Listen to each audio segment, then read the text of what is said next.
top story, Spanish Senate approves Spain-Morocco security cooperation agreement. Brussels International Center organizes a webinar on the U.S. presidential crossroads, foreign policy implications for the MENA region with the participation of Morocco.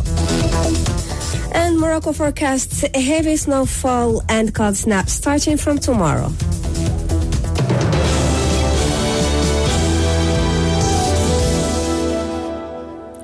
Good afternoon.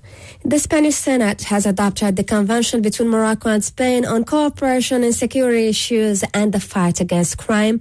The convention, which received the green light from the Spanish Council of Ministers on September 8th, responds to the concern shared by the two countries regarding the scale of criminal phenomena and the security challenges posed by human trafficking, terrorism, drug trafficking, and new manifestations of transnational organized crime. The agreement regulates the most important aspects in the field of cooperation, specifying the crimes encompassing such cooperation according to the Spanish government. The convention highlights the provisions relating to the fight against organized crime with specific reference to terrorism, as well as to cooperation in the framework of operational activities and investigation of different forms of crime. Brussels International Center is organizing this afternoon a webinar on the U.S. presidential crossroads, foreign policy implications for the MENA region. This event will bring together a selected group of high-level experts, EU officials, and ambassadors to discuss, predict, and analyze the very different implications of the U.S. engagement in the MENA region post-elections. It will explore the geopolitical ramifications of the next 4 years of U.S. foreign policy in the region and propose practical ideas grounded in diplomatic engagement. Dr. Shakawi Rudani, university professor and expert in geostrategy and security, is one of the participants in the webinar. Obviously, the question of Libya and the subject of the Libyan will be important. Obviously, the Libyan has become largely internationalized with the presence of a kind proxy war whose stakes beyond Libya, partly because all the Libyan parties are supported directly by external actors, some of whom now intervene directly in the Libyan theater. Because the Euro-Mediterranean space is geopolitically important, is a crossroads of several strategic and geostrategic issues. But the most difficult problems, in my opinion, in the region had been and continue to be marked by a dislocation in the perception of the solution of several regional conflicts. In fact, the problem of Libya in the terrorism in the sub-Saharan countries must be a concern of the next administration. I believe that staying in a strategy behind the lines could transform the conflict and it will cause a geopolitical tremor in the northern Mediterranean, because even if Washington's support from Morocco's tireless efforts materialized by the Skhirat agreements, Bosnia talks, and recently by the meeting in the first time of the two institutions of the Libyan assemblies in Tangier, US's involvement is necessary to increase the chances of the Kingdom of Morocco to restore institutional order in this important and strategic country. But let me say something important. Another geopolitical conflict remains the north of Africa, which constitute in which pits Morocco against Algeria. In this geopolitical issue, Algeria is waging a proxy war by instrumentalizing the repercussion of the rivalry between several actors in the world order on a very important region.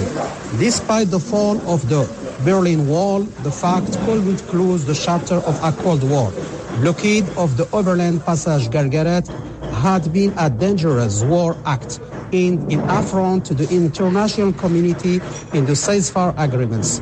The deterioration of the situation would have triggered chaos in our region so weak and bordering a geopolitical voids. That was Dr. Shakawi Rudani, university professor and expert in geostrategy and security. The Economic and Financial Committee of the General Assembly of the United Nations adopted by consensus a resolution presented by Morocco on the promotion of sustainable tourism, including ecotourism for poverty eradication and environmental protection. This resolution highlights the importance in the face of the COVID-19 crisis of fostering international cooperation so that the resumption of tourism becomes a priority and that it is designed in a responsible and ecological manner while protecting the most vulnerable and supporting local economic fabric. Thanks to the dynamic campaign led by Morocco, the resolution was co-sponsored by 94 member states from different regional groups. Morocco has recorded 4,346 new cases of the novel coronavirus until yesterday at 6 p.m., while 4,044 COVID-19 patients have recovered in the same period. A total of 70 coronavirus-related deaths were also registered.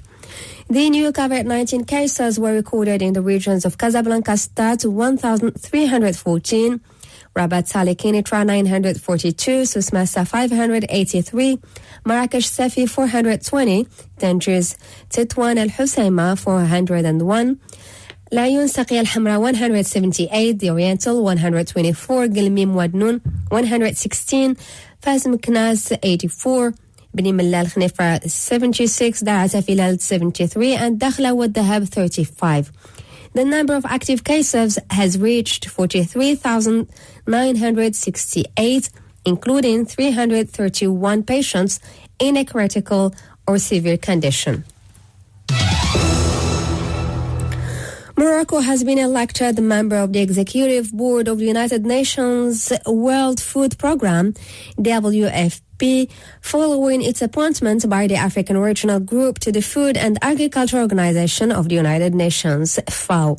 The Ministry of Foreign Affairs, African Cooperation and Moroccans Abroad said in a statement that the kingdom was chosen by the FAO Council alongside 5 other countries, Brazil, Guatemala, Denmark, Norway, and Hungary, to be a member of the WFP Executive Board for a 3-year term from January 1st, 2021 to December 31st, 2023.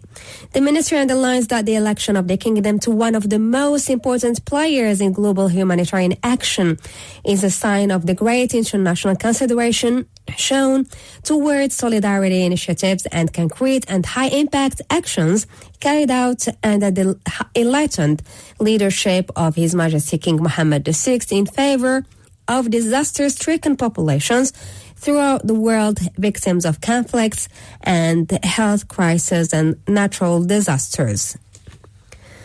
Morocco, a pioneer in international humanitarian action, has reaffirmed in Geneva its commitment under the leadership of His Majesty King Mohammed VI to continue its contribution to collective efforts of solidarity and cooperation for the benefit of refugees, displaced persons and vulnerable populations.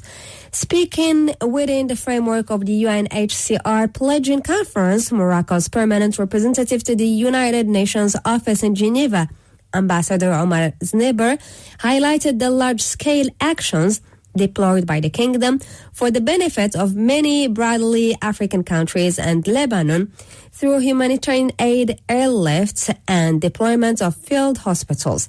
The diplomat recalled the measures taken by the Moroccan authorities in close cooperation with the UNHCR office in Rabat for the benefit of refugees in the kingdom, as well as the assistance provided by the civil society, doctors, professional associations, and the private sector with regard to protection against COVID-19. Recalling Morocco's commitment to the humanitarian objectives of the UNHCR and its support to the United Nations agency's mandate, Zneber said that Morocco has decided to make a financial contribution of $150,000 as an expression of solidarity and cooperation to alleviate in particular the suffering of vulnerable people among refugees. Morocco's General Directorate of Meteorology issued today a special weather report forecasting a heavy snowfall, low temperatures and strong gusts of wind from Friday to Sunday in several regions across the country.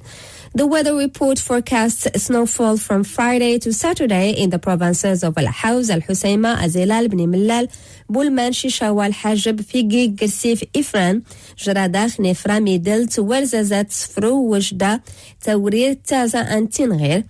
Cold temperatures varying between -8 and 6 degrees Celsius are expected from Friday to Sunday in the provinces of Al-Hawz, Azilal, Midelt, Bni Millal, Bulman, and Tinghir.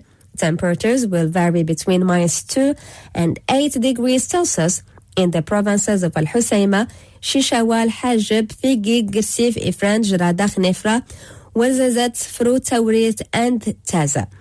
The Directorate also forecasts strong gusts of wind between 78 to 85 kilometers per hour tomorrow in the provinces of Al-Husayma, Bulman, Shfshawin, Fahs, Anjara, Gersif, Ifran, Larash, Mdiq, Fnedaq, Midel, Oujda, and Gad, Sfrou, Tanjir, Asela, Tawnat, Tawrir, Taza, and Titwan. Strong gusts of wind will also sweep the provinces of Al-Hawz, Al-Husayma, Azilal, Berkan, Shtuka, Aitbaha, Diriwush, Figi, Gilmim, Gersif, Midelt, Nador, Ouarzazate, Oujda, and Gad, Sidifni, Taroudan, Taza, and Tiznit. In another special report, the Weather Office forecasts tomorrow waves with significant heights ranging from 4 to 6 meters on the Atlantic coast between Asila and Terfaya. The Directorate said the weather conditions will gradually improve on Monday, December 7th. And with this, we come to the end of the news. A reminder of today's top stories.